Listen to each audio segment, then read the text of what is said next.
What's the story, Morning Glory? What's the word, hummingbird? Thank you so much for clicking on my channel and for joining me for another review of Married at First Sight, Season 14, Episode 11, Worst Dinner Party Ever. So we start off with Noi and Steve. Steve is playing basketball with one of his homeboys, Jeff, who's been married for about 10 years. And after they're done playing basketball, they sit down to talk, and now we are 1 month into these marriages. So he brings up the whole Pastagate situation. He talks about how, Noi got really upset when he criticized how she was cooking the pasta. She actually stormed out and left and didn't come back until the next day. So, he talks about that and what they went through with that. And then he also says that whenever they have an issue, the first thing that Noi does is she'll run to her friends. And then, she'll get advice from her friends and then come back to him. So he would prefer for her to, I guess, come to him first. If they have an issue, try to come up with a solution with him first before she starts, blabbing to her friends. And the friend basically tells him that, okay, what y'all are going through is perfectly normal. Y'all are just going through the growing pains of getting to know each other. It's a brand new relationship. Y'all are just trying to get accustomed to each other. So these fights are not like huge red flags. It's just the process of getting to know each other. So Noi meets with her friend and they're talking about how things have been up until this point. And Noi tells her friend that she's 80% satisfied with how things are going so far. Her only issue is Steve getting a job. And she needs to see something in place. She needs to see something like he's working on it or something. Steve is a very educated, intelligent. He seems like he has a lot of skills. And I guess she doesn't understand. Like, if he wanted a job, if he wanted to go to work right now, he could. The opportunities are there for him. And I guess she just doesn't understand why he just won't go to work, or she wants him to tell her something concrete. Like, I don't ever want to work again. And then she'll be able to make a decision based on that, or to say, yes, I want to work. This is what I've been doing as far as trying to get a job. This is when I plan to go back into the workforce. I think she just wants to see something more concrete. So they're celebrating their 1 month anniversary. They decide to go to the pier because they're going to be riding a boat later on. They exchange gifts. He gave her leopard print outfit for her dog Sushi, and he also gave her like a leopard print. I don't know if it was a shirt or a a kimono or a house. I don't know what it was, but it was leopard print because evidently Noi loves her some leopard print. And he said that he also had ordered himself a leopard print shirt that's going to be on its way so they can take a family picture together with their leopard prints. That sounds kind of scary, but y'all do y'all. So Noi in her confessional says that she wants to have a conversation about finances before decision day, because if it seems like he plans on going back into the workforce, she's going to be more comfortable saying yes on decision day, which is what she really wants to do because she really likes this guy. But, she just needs to know what the future holds for them financially. So they go on the boat ride. They're having sushi, the actual food, not the dog. And Steve is asking her about how did her expectations live up to the reality, or how did the reality live up to her expectations? And she actually said that the reality was a lot better than what she could ever have hoped for. She said that, everything was going great between them. She's happy with him, except for that whole job thing. And he tells her that, and whenever they talk about work or finances or him going back into the job force, I feel like we see like another side of Steve. He doesn't get nasty or angry, but you can tell he's agitated about it because he's at that point in his life where he made that decision for himself that he wanted to take a break from working and explore the world or travel, live out his dreams, do the things that he wasn't able to do when he was working a 9 to 5. And that's going to have to be put on hold. And it's like he doesn't want to put that on hold. Like, he got this idea that he was going to do, how there's this whole notion of, live your best life, do all the things that you've ever dreamed of. You only live once, go out there and pursue your dreams. That's what he's doing right now. But it just doesn't coincide with marriage. So I don't know why he would have decided to get on this reality TV show about getting married when you want to do your own independent living. So I don't know how that's going to, mesh together with what he wants and what is expected of him in this marriage. So he tells her, and this is when I kind of I see that he kind of changed a little bit, He tells her, well, you see that I'm making more of an effort. We're talking about it more, finances and how he's going to contribute financially and him getting a job. He says, I'm more open to the conversation. We can't just change who we are overnight, he tells her. And he says that, he's trying to work through the problems. Now, I don't know exactly what he meant when he said working through the problems. I don't know if he meant like in general, like general marital problems, or the problem of him trying to do something he really doesn't want to do, but knowing that he has to go back to work. So hopefully that's gonna, work out for them in some way or another. So then they're going through their wedding album, and they oh, wait a minute, they're not going through. Oh yeah, so that's the end of that. Yeah, that's the end of that. Moving on to Lindsey and Mark. So Lindsey and Mark starts off by telling us that his job had advised him to come back when filming was over. To me, that sounds like he was basically fired. And they probably told him that, okay, we're going to go ahead and let you go.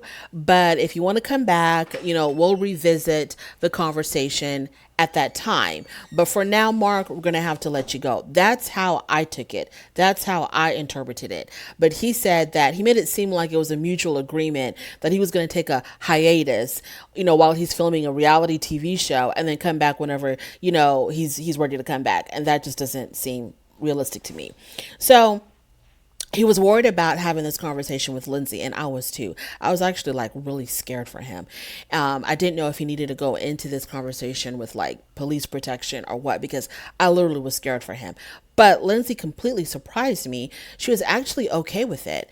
And so he told her, I'm going to try to, find something that I can do, in between time, a Monday through Friday kind of job where I'll be home on the weekends with you. And she's like, no, you don't have to get a job just to get a job. She said this. She goes, you don't have to get a job just to get a job. I want you to take your time, look for something that you really, really want to do that's going to be very fulfilling for you. And he was like, but I'm used to working, I can't just sit still. And so she was like, well, this is a great opportunity for us to work on our relationship, with you being home, then we can work on our relationship, build up our foundation, because we're going to be having a family. And he's like, family? He's like, I'm not even thinking about having kids right now. He's like, that is so not in my, top 5 things of priority right now. He's like, I'm not even thinking about having kids. That's like in the far, far, far future. And so then she kind of got upset. No, she got really upset about it. And she was like, oh, so what I'm hearing is Mark doesn't want to work on this relationship and this marriage. And Mark doesn't care about what Lindsey wants. And Mark just wants to go off and get a job. That's what I'm hearing. Mark is being selfish. And I'm thinking, who's talking to you, Lindsey? Because I'm not hearing that. Those are not the words that came out of his mouth. He said that he wants to go to work. He's going to try to get a job. He didn't say he didn't care. He didn't say he's not making you a priority. He didn't say, I don't give a damn about what you think or how you feel. I'm going to go do what I want. I don't know why she was interpreting it that way. This is a man who's used to working. He wants to get back into the groove of things, but you want him to lollygag around and work on this relationship. Truth be told, I think, and this is going to sound really crazy, but this is what I thought. I think that she was going to use his downtime while he's in between jobs, that she was going to use this downtime to break him down and build him back up to the man that she wants him to be. She was going to like brainwash him, indoctrinate him into becoming Lindsey's perfect man. And so she feels like he's going to be away from any distractions. He won't have to be going to work every day. I'm going to have him all to myself, and I'm going to make him the man that I want him to be. That's what I heard. So Mark meets up with Chris because he's looking for a gift for Lindsey for their 1-month anniversary. And this is our good old boy, Chris, who finally, left Alyssa. So I was so happy to see Chris. I don't have anything to say about this scene because, he's just looking for something for Lindsey. Other than that, I was happy to see Chris. I'm glad that they let him come back on the show in some capacity. And it was just good to see him. That's all I have to say about that. So they go on to celebrate their 1-month anniversary. Mark had planned the whole thing, and it was all centered around the things that Lindsey likes. So I guess she really likes camping because he took her to this like campsite, And it wasn't like they were going to be roughing it or anything like that. I mean, they had all the amenities there. They had a stove to make pizza. I mean, they had everything they could ever need. But it was out in the woods, and Lindsey really liked it. You know, she likes to be close to nature, hence the reason why she has so many plants in her apartment. She likes all of that, you know, naturistic type of stuff. So she really, really liked it. It was a really good idea for him to do that for her. So they make pizza, and then they're having dinner, and then he decides to go ahead and give her her gift, which was crystals with meaning, and yeah, and something to carry the crystals in. So she really liked that gift. That was like right up her alley. Then they go through their wedding album, they watch the wedding video, and in his confessional, Mark says that Lindsey has grown to be my best friend. He says Lindsey has really grown to be my best friend. He says that he feels bad about all their fights that they've had, and he gets really emotional, like he gets teary-eyed, and he feels bad about all the pain that she's been through.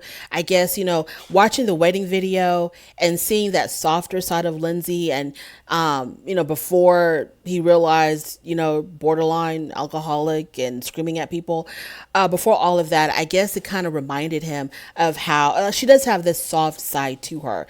And I guess her tough exterior is part of like her trying to protect herself, because she probably is very, very sensitive.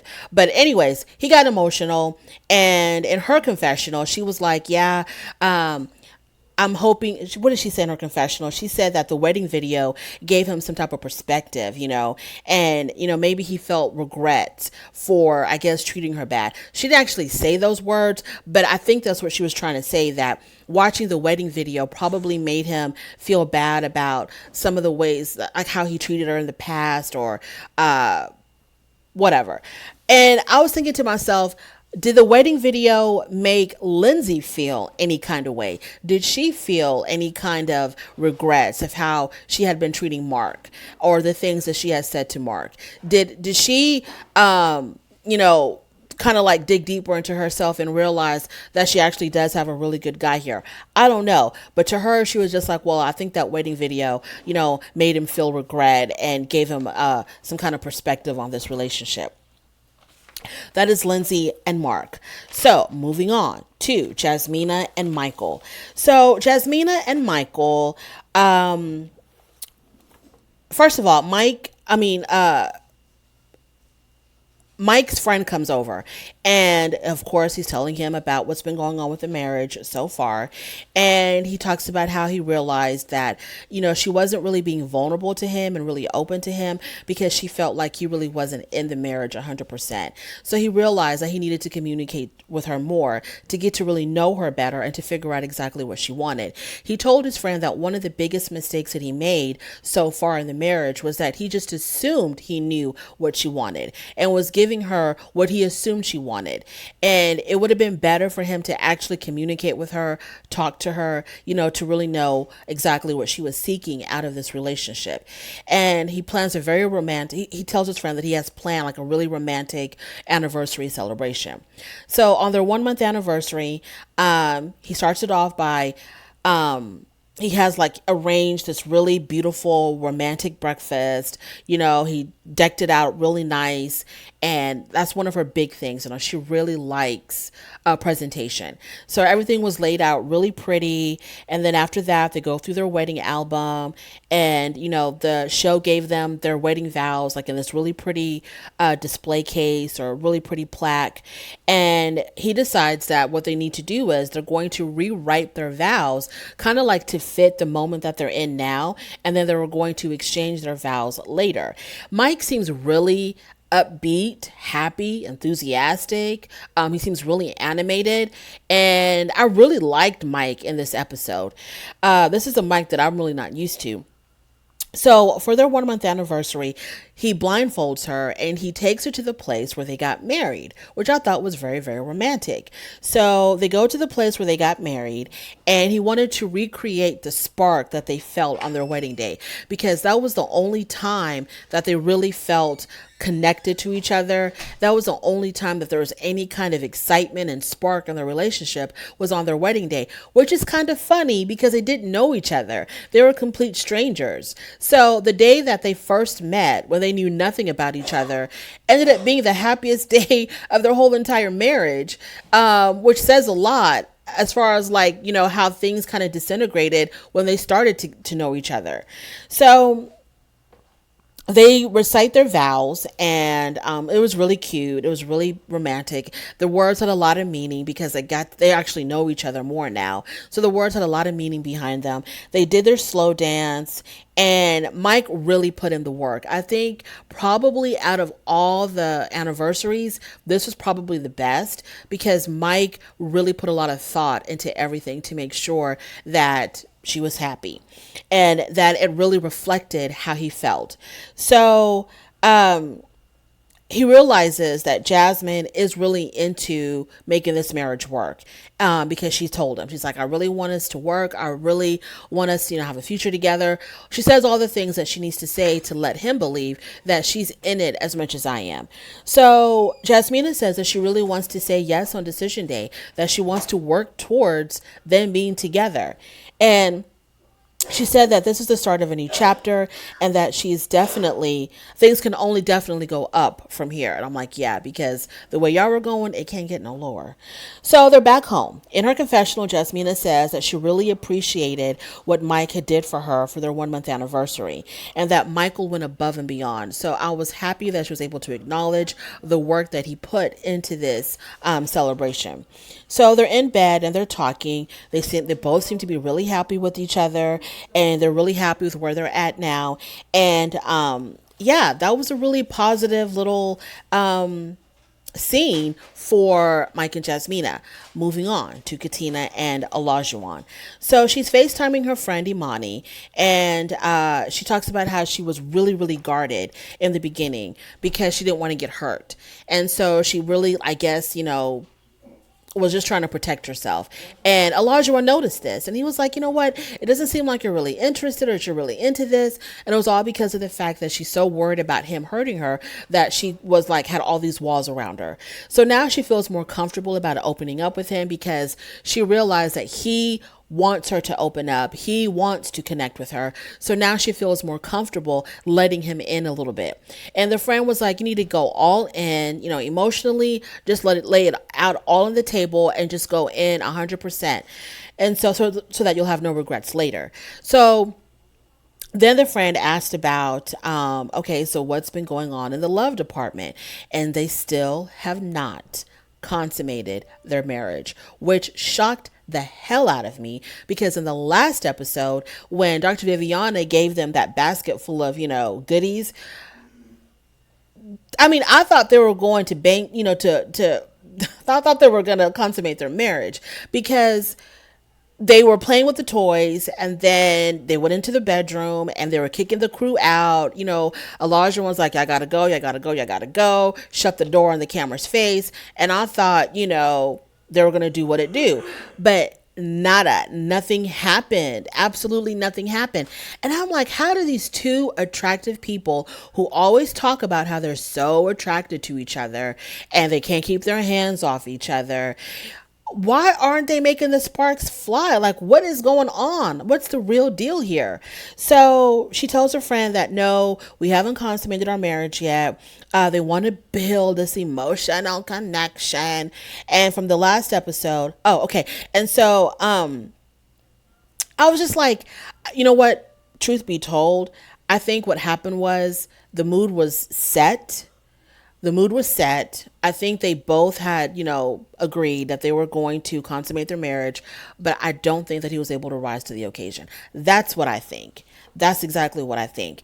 And he probably couldn't rise to the occasion. There's could be like a plethora of reasons of why.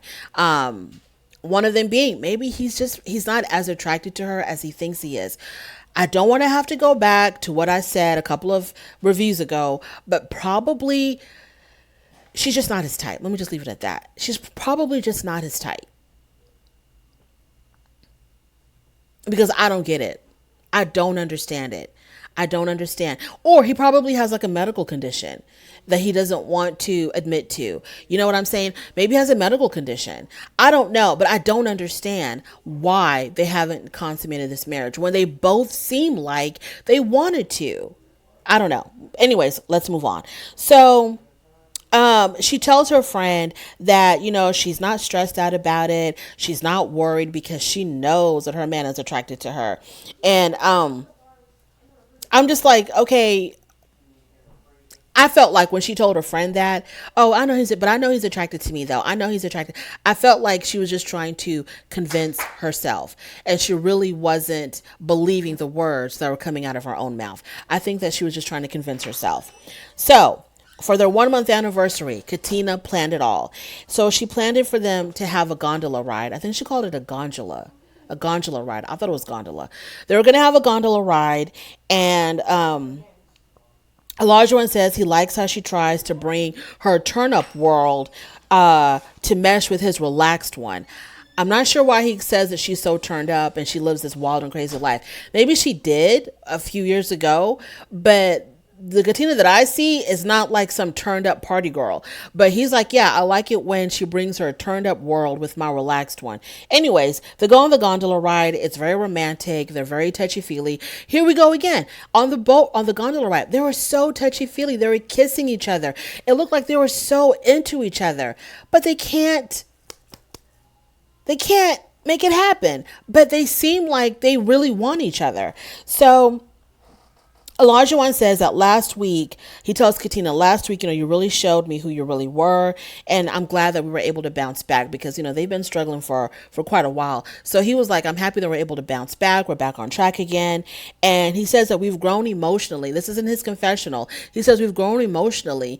And then he throws in that physical part too. And even physically, kind of like it was an afterthought. Like the way he said it to me, like they've grown emotionally, probably. They've gotten closer, probably. Maybe they've gotten more intimate. But I don't think that they've grown physically. So back at home, Olajuwon says how happy he is with her. And he says, I wouldn't change anything about you. Once again, he tells her all the right things. He says that he doesn't want to change anything about her. He's just so happy and satisfied with her right now. And that he's really, really feeling her. And Katina says in her confessional that it felt good for Olajuwon to acknowledge that, he's really not an easy person to deal with. He's acknowledging that, he's been kind of difficult with her. But as far as how he feels about her, it seems like everything is right on track. He says he's feeling her. They couldn't keep their hands off each other on the gondola ride. So what's the deal? Anyways, so they're going through their wedding album. They're watching the wedding video. Oh, I'm sorry. Okay, so that's that. My notes are kind of jumbled up here. So yeah, for them, it ends on that particular note where, they were like meshing. Everything is going good. Everything is clicking with them. Now we go to the group dinner. So the group dinner, the bus comes and picks everybody up and they arrive at the restaurant, and it starts off with Mark asking everybody, exactly where they at with their marriages. Noi says that she loves Steve. She's in love with Steve and she likes him a lot also. So, Steve was like, oh, wow, I got all three. So they're doing fine. Okay. Lindsey asked if they followed the love with any kind of action. And so Noi's like, yes, we've consummated our marriage. Jasmina talks about where her and Mike are at. She says that they treat every day as if it's decision day.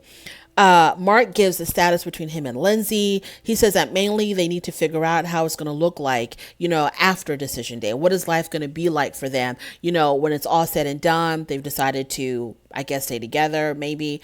And the camera crew are gone. The experts are gone. Like, what is real life really going to be like? So Lindsey says that Mark has been giving me a lot of whiplash. First he's in, then he's out, then he wants me, then he doesn't. So it's a lot of back and forth. And she said that she needs more consistency, but she does love him. So when she said that, she was rubbing the back of his head.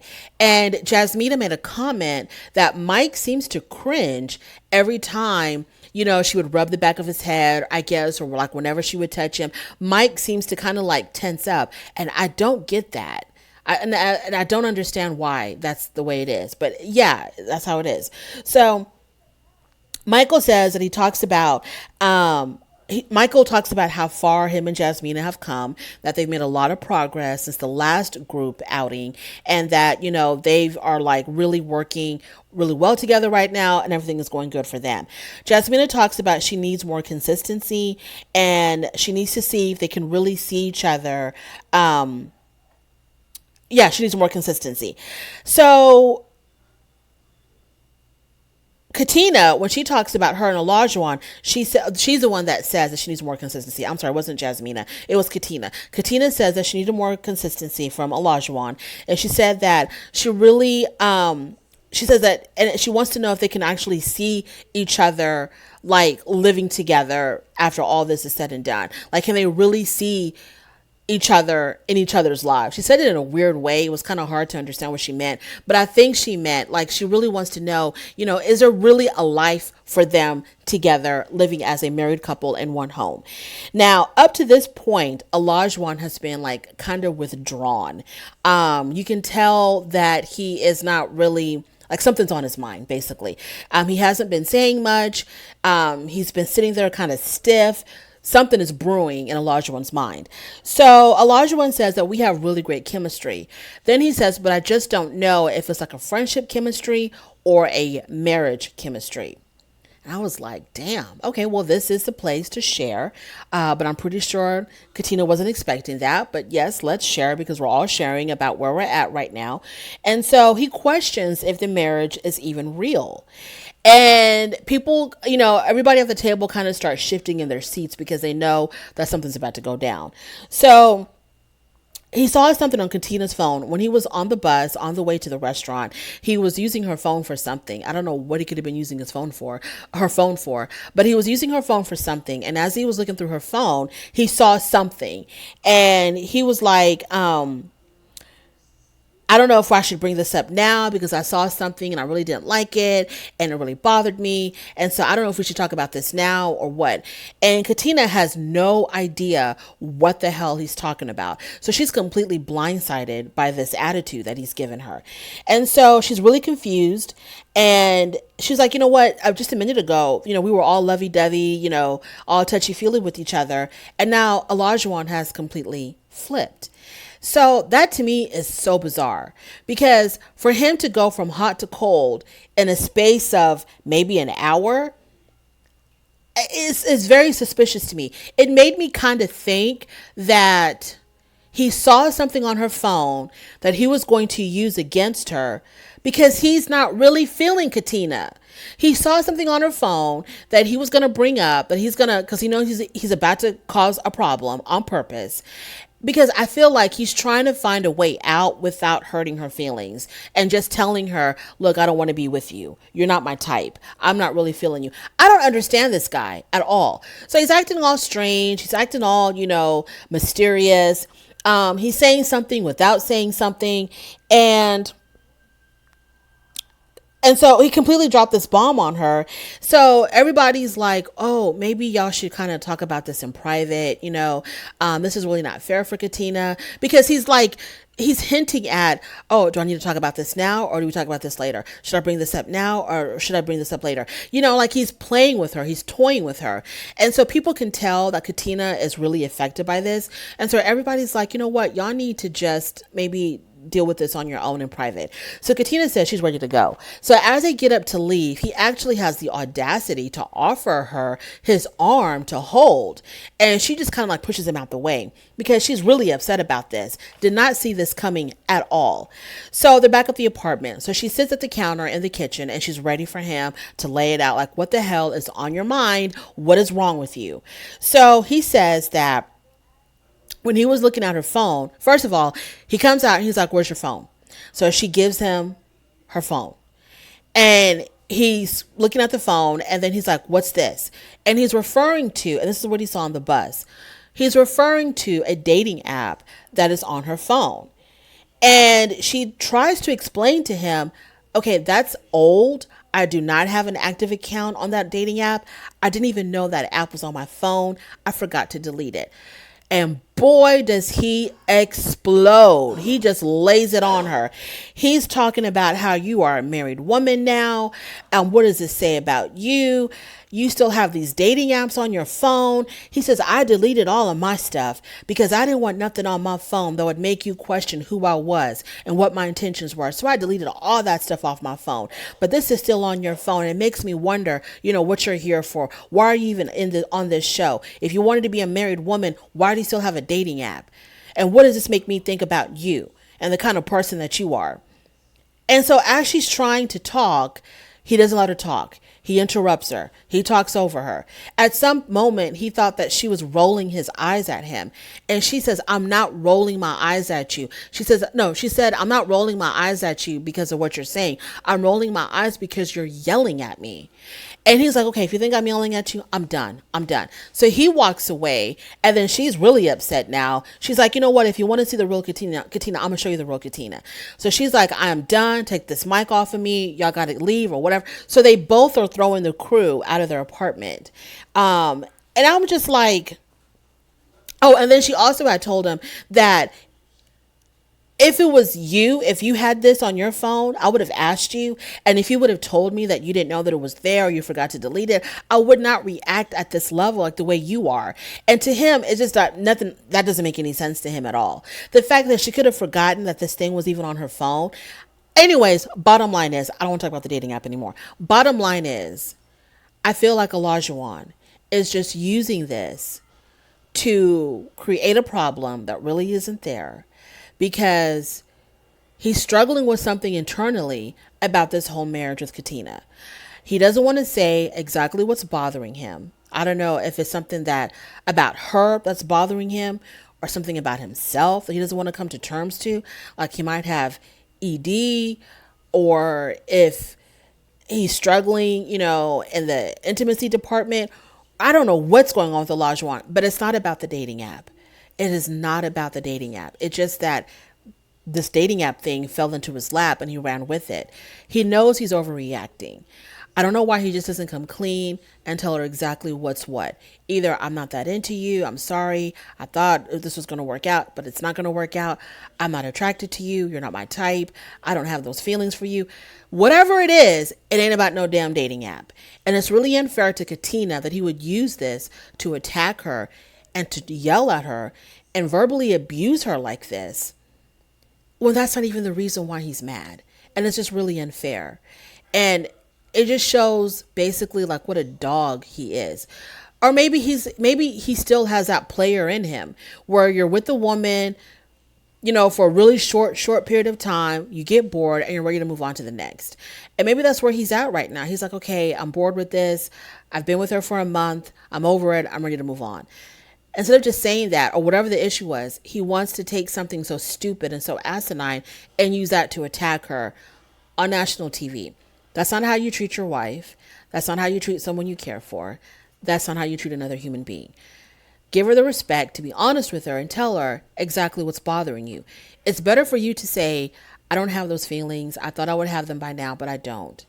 Than to yell and scream at her over something so stupid and to accuse her of being a married woman who still wants to date other people, which is not even the case.